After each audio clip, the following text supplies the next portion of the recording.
watching SMNI. This is Business and Politics. I'm Dante Klink. Tonight we have Rogelio Singson, the President of the Management Association in the Philippines. He's a nation builder. He was formerly Secretary of the Department of Public Works and Highways. And tonight we'll talk about the private sector's policy recommendations. How will the Philippines build back better? Secretary, welcome to the program. And before anything else, congratulations on your election as President of MAP. Thank you. Thank you, Tim. Thank you. The Management Association in the Philippines recently came out with some policy recommendations for the new Marcos government. Before we get into the details, can you give us, what is the big picture? Because it's a lengthy list, right? But what is the big picture that MAP wants to happen for the Philippines? What we did in the past MAP board, and including the previous ones under Gigi Montinola, was we started formulating certain priority areas. No? And we came up with 8 priority areas. But bottom line, as you said, what is the big picture? Right. What are the recommendations coming from the business sector for economic dynamism? Mm-hmm. How do we increase investments? How do we generate more employment? And how do we make sure that the environment is ideal for private sector investment? So that's the big picture. Right, right. And it's a good thing also that your former president, the one you replaced, is now also with the government, Secretary Fred Pascual. That's correct. So I hope that your policies will get more attention under this government. Well, that's also what we're hoping for. No? In fact, our agreement is that we will try to make the voice of the MAP heard by the right parties. No? Right. So my role in the next 6 months will actually be a lobbyist, if you will call it that way. But I think an important qualifier is just that this is non-political. MAP is purely interested in economic development. That's and correct. how the private sector can contribute. Correct. Is that That's right? correct. So we are non-political. We just want to make sure that what we think are priorities and important to the private sector is going to be heard. Bottom line, right. We all agree in the MAP that there has to be a strong partnership and collaboration between the public sector and the private sector. One cannot do it alone. Right. That's the bottom line. Right. And of course, you're speaking also from experience, having been with government many times, recently as DPWA Secretary, but also as Chairman of the BCDA. That's correct. That's correct. I've been in and out. You've been in and out, and now you're with the private sector. But let me first get to the recommendations. And as you said, they're quite lengthy. They span everything from education to justice. But if you don't mind, because of your background, I'd like to focus on the infrastructure adequacy, because of course that was your role when you were in government last.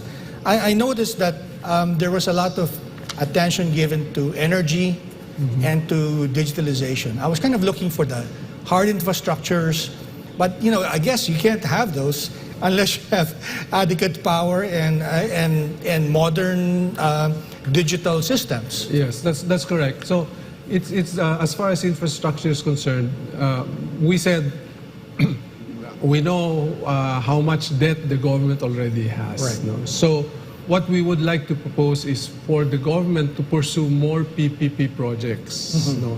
And there are certain suggestions that we have made in terms of how to make it more investment friendly. Right. No? For one, before any PPP project goes out to the market, you have to sound the market itself. Right. Right. Consult those potential investors, whether it is in energy, whether it's in water, airport, rails. Consult those who are in the business. Right.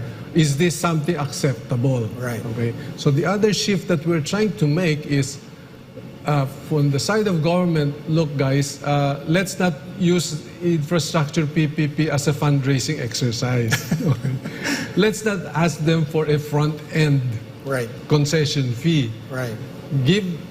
Set a minimum concession fee, but let them bid who can give us the lowest tariff. Right. So that it is to the benefit of the consumers or the users. Right. So that's how we want to shift the PPP as well. Right.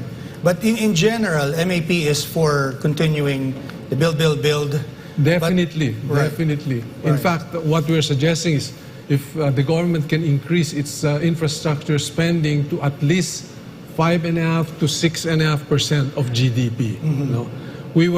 When we started in the Pinoy administration, we started as low as about 2.5%. Wow. And we started ramping it up to about 4.5 until we were able to reach 5. Right. But we said the next administration, because we were leaving the next administration with a fairly healthy economic situation, They had more fiscal space. they had more space, they could do more, and so we said they should ramp up to 6.5. Unfortunately, I think that did not happen for one reason or another.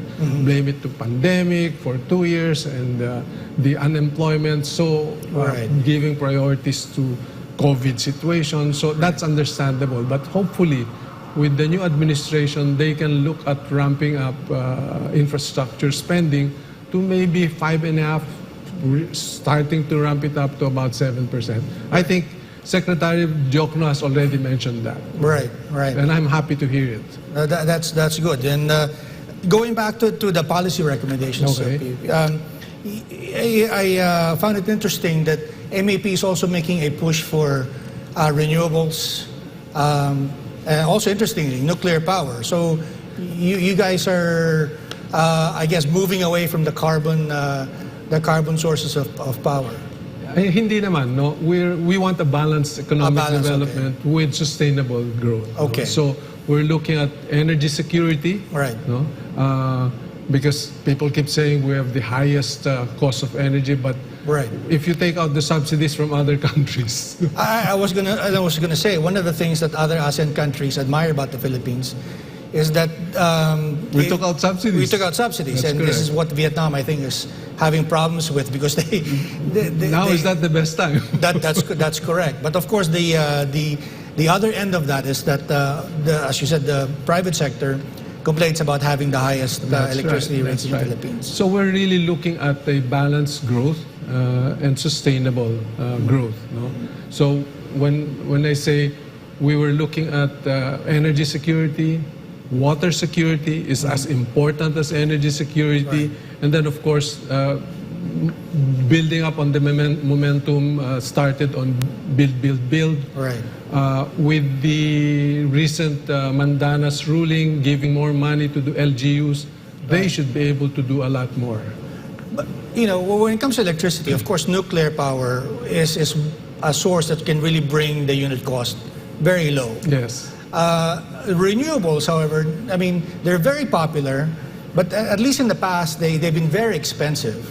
And of course, there's the baseload issue as well. That's right. What is the update? I mean, are there new technologies that MAP is looking at that maybe address those past issues? Okay, I'll explain to you the situation in Japan. Okay. Japan has a lot of nuclear energy, Right. which they thought they could decommission after the Fukushima incident. Right. But obviously they could not. Okay. Especially now that you have all of this very volatile and very expensive fuel. No?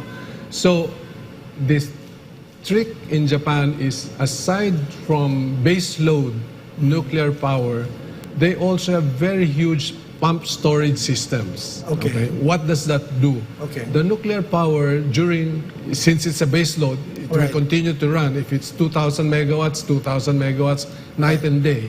Right. During off-peak hours, they use that to pump water. They call the pump storage system, Okay.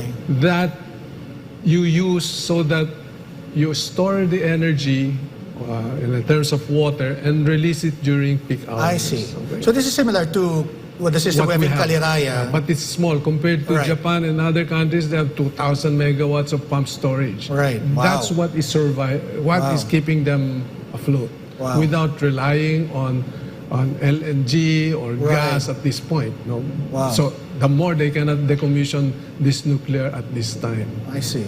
Interesting. But specifically in the Philippines, there's been some initiative to revive the Bataan nuclear power plant. Is that something that MAP is open to, or would you prefer further study? We'll leave it up to the experts. We're not experts in Right. safety and Right. security, but I know there are smaller models now of Some nuclear people have mentioned that plant, as well. and they are ideal for small island provinces. I see. Okay, because they don't have to be connected to the grid. Right. That's our problem. We have island provinces. How do you connect them to the grid? Underground cable. They're not the cheapest way of distributing power. Yeah. No? And going back to renewables, I don't know how long that provision has been there, but the mandate is to increase the share of renewables to 30%. That's in the correct. energy mix. 2030. Yeah. But the problem over the past decades is that I suppose because coal has been so cheap, fossil fuels has been so cheap that even as the renewables actually increase in nominal contributions, the share has actually been diluted. Actually, it can be done. No? Okay. For one, we have the advantage of solar. Okay. No? And we have the advantage of hydro. Right. Okay? Remember, we were in geothermal, we had very huge hydro plants, but this has not been maintained or this has not been upgraded to keep up with the demand. Right. Okay. In terms of solar, we still have a lot of open fields that can be used for solar. Okay. And the price of solar panels have significantly gone down. Before my assignment on the water sector, we were able to put up the 50 megawatt solar plant in Bulacan. Oh, wow. Successfully, very good efficiency, higher than expected output. Right. Okay. Having said that, unfortunately, solar plants want flat land. Okay. So you take out because the angle of farmlands. yeah. You take out some farmlands. Right. Okay. Now, the other consideration for solar is, okay, Negros, for example, there are a lot of solar panels there, but they could not bring it to the consumers. I see. Okay, so it is the grid situation or the lines that bring it to the consumers. Right. We can definitely increase yield of solar panels, solar power plants, but the situation is, can we bring it to the consuming sites, no, to the areas? Wow. Now, as far as hydro, I still believe in hydro. I was describing to you Sabo technology that we have adopted. In Ilocos Norte. We have, before I left DPWH, we had a master plan for about 11 of the major rivers in the country. You can definitely use them for potable water, hydropower, irrigation, and reduce the loss of lives and damage to properties every time you have a rainfall event. Right. It's interesting. I'd like to ask you more, but first we need to take a break. Please stay tuned. We have Rogelio Singson, the president of MAP and former DPWH secretary. This is SMNI Business and Politics. We'll be right back.